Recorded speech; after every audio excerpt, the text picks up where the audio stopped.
Silapha kwiphulo esinalo esingayibiza uba yicampaign ye-awareness program kumafama nabafuyi, ngakumbi abenkomo okanye abempahla emfutshane, kuba kukho esi sifo siqhambukileyo kuthiwa sesenyebethu kunye nochwane okanye FMD, foot and mouth disease.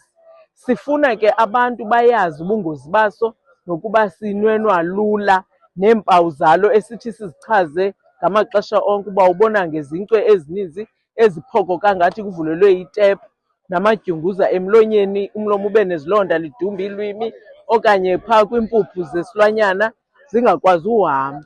Iyazichaphazela kakhulu imfuyo yabantu and yinwenwa ngokukhawuleza ukusulela ezinye. Itsho ke ngoku ibachane ngakumbi kuqoqosho kwabo bafuna ingeniso ngemfuyo yabo, kuba xa ingakwazi ukutya, umlomo udumbile unezilonda, ithetha ukuthi nezinga nomgangatho wenyama yayo awukho mphezulu, uyehla, bangafumani ingeniso efanelekileyo, bangakwazi nokuzithengisa. Sithi ke abantu ukuze bayinqande le nto mabangazithathi imfuyo esuka ngaphandle okwendawo okanye ziphume make bazikhontrole.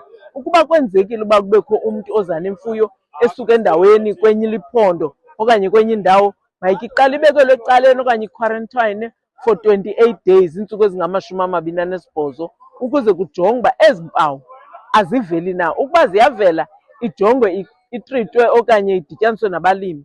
Siyabongoza ke abantu bakuthi uba kuye kwafika inkomo entsha efikayo okanye umntu uneempawu aziqwalaseleyo, mabakhangele amagosa weSebe lezoLimo kwamsinyane ukwenzela ukuba kucace ukuba isifo sikhona okanye asikho. Sesizibonile ke ezi ndawo ikhona esi sifo apha. Sibongoza intsebenziswano kubantu, iinkokheli zokuhlala kunye nabantu ukuba mazoluswe imfuyo, yoluswe ikwazi ukhontrola i-movement okanye ukuhamba ukuze isifo esi singanwenwi ngokukhawuleza.